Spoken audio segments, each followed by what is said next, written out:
Bego, gue pemabok yang nasionalis. Gue minum demi pendapatan negara dan terciptanya lapangan kerja. Lu yang kagak mabok bisanya bacot doang sih.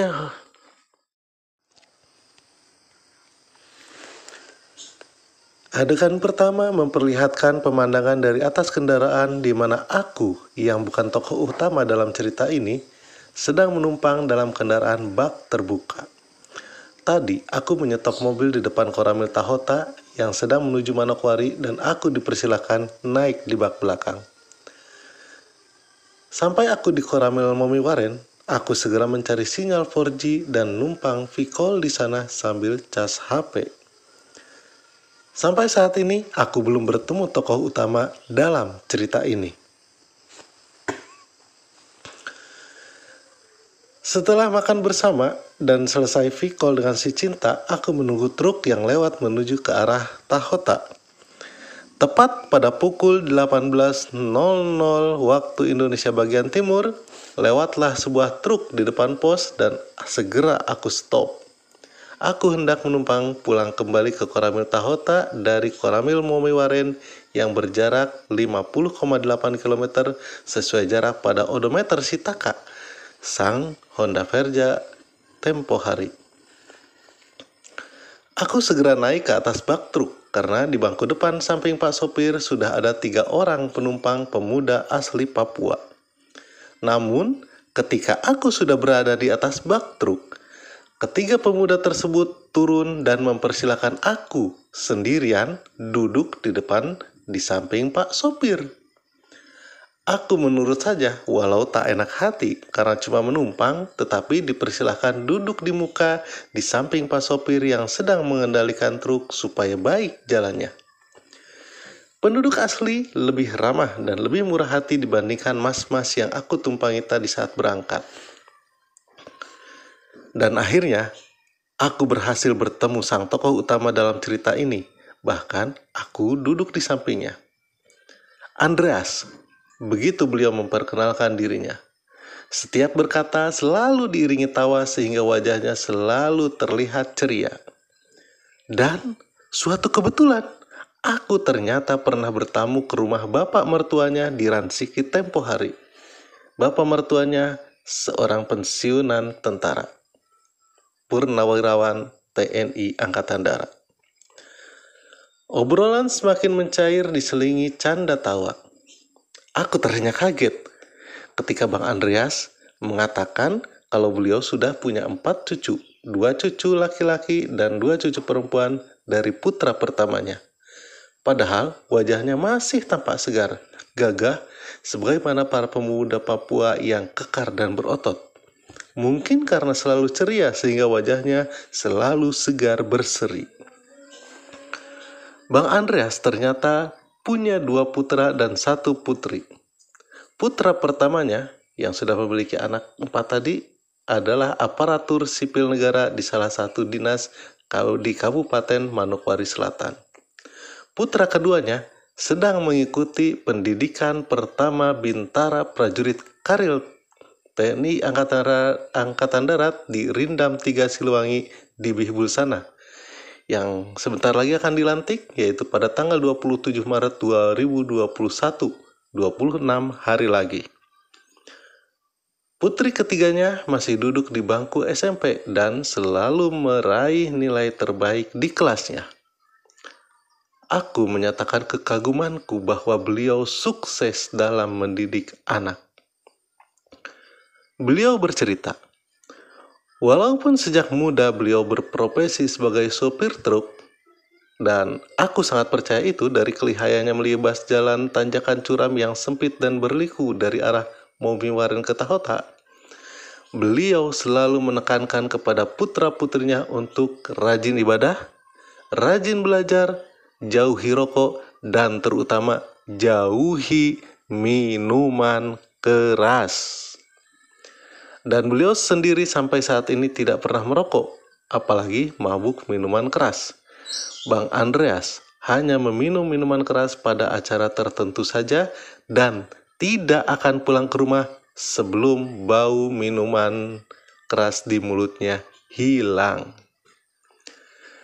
Beliau dengan berapi-api sangat mendukung kebijakan Bapak Bupati Manokwari Selatan yang melarang beredarnya minuman keras di Manokwari Selatan. Dan memang, minuman keras di sini dijual dengan sembunyi-sembunyi dan harganya menjadi mahal. Rp50.000 untuk setengah botol Aqua 600 ml, minuman keras cap tikus, minuman keras produk rumahan. Entah mengapa terkenal sebagai CT alias cap tikus. Mungkin dulunya minuman itu memang racun untuk membuat tikus mabok, atau orang yang mabok seperti tikus. Kadang ditemukan terkapar, tidur di selokan seperti tikus. Di Maruni sendiri, tempat aku ditolak oleh pemandu lagu karaoke tempo hari, harga sebotol vodka Rp250.000.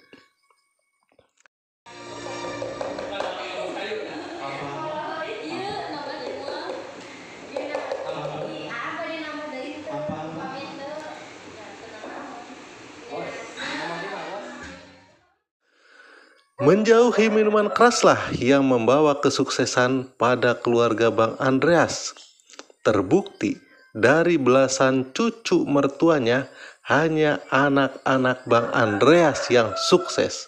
Satu sebagai aparatur sipil negara alias PNS, satu sebagai tentara yang sedang menjalani pendidikan, dan satu bintang kelas. Prestasi luar biasa bagi masyarakat penduduk asli Papua di tengah ketertinggalan mereka dalam sarana pendidikan. Putra-putrinya harus berjalan kaki 5 km pergi pulang setiap hari ke sekolah, mulai SD sampai SMA.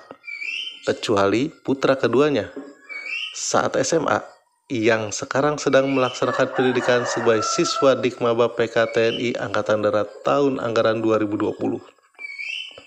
Putra keduanya tidak menempuh pendidikan SMA di Kabupaten Manokwari Selatan, tetapi menempuh pendidikan di SMA berasrama di Jawa Barat karena berhasil mendapat beasiswa. Dan seperti yang berkali-kali disebutkan, kunci kesuksesan putra-putrinya dibandingkan cucu mertuanya yang lain adalah terutama menjauhi minuman keras. Karena menurut Bang Andreas, siswa mabuk tidak akan dapat menerima pelajaran dengan baik. Pemuda mabuk tidak akan lulus tes calon ASN, apalagi tes calon tentara atau polisi. Ayah yang mabuk tidak akan bisa mencari nafkah dengan baik untuk keluarganya, apalagi kalau perempuan yang mabuk. Mau jadi apa dunia ini? Minuman keras dilarang saja, banyak pemuda Papua yang gagal dalam hidupnya karena selalu dalam keadaan mabuk. Setiap malam tertidur di pinggir jalan karena kepala pusing, lalu buat onar dengan memalang jalan, melakukan pungli kepada pengendara yang lewat. Apalagi kalau minuman keras dilegalkan dan dijual di tempat khusus. Mau jadi apa nanti generasi muda Papua? Mereka akan semakin tersingkir oleh pendatang yang berpikir jernih menjauhi minuman keras. Ketika para pemuda Papua mendaftar tentara atau polisi dan tidak lulus kesehatan karena livernya rusak oleh alkohol, maka kuotanya akan diisi oleh pemuda lain. Ketika para pemuda Papua mendaftar aparatur sipil negara dan tidak lulus tes karena selalu dalam pengaruh alkohol, maka kuotanya akan diisi oleh pemuda lain. Ketika para pemuda lain mencari nafkah di Papua dengan bekerja sebagai sopir dan berdagang, pemuda Papua yang mabuk tentu tidak akan dapat mencari nafkah seperti mereka. Kalau pemuda mabuk jadi supir, kemungkinan besar kecelakaan.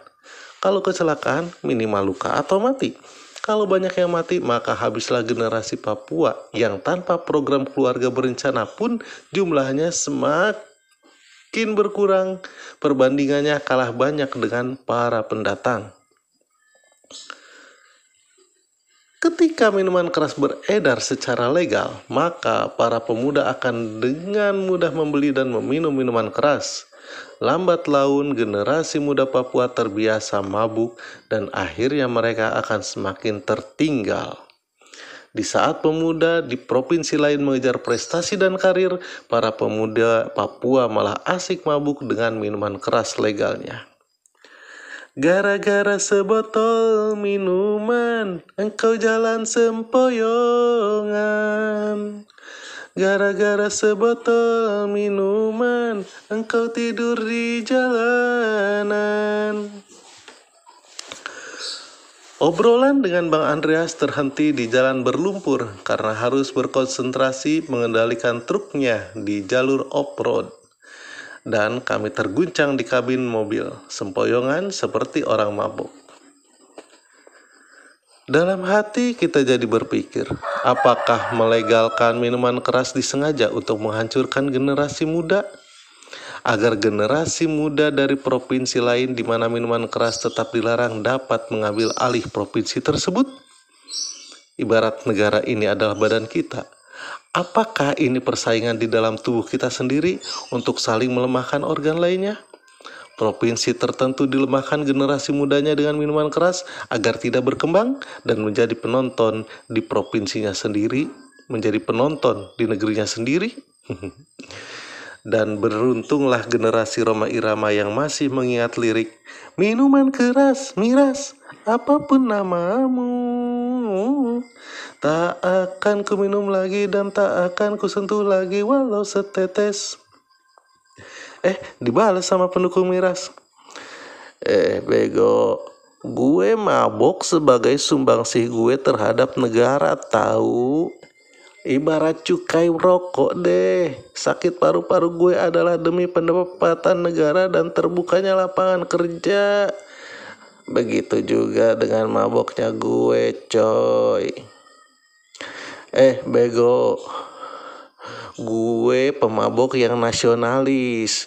Gue minum demi pendapatan negara dan terciptanya lapangan kerja.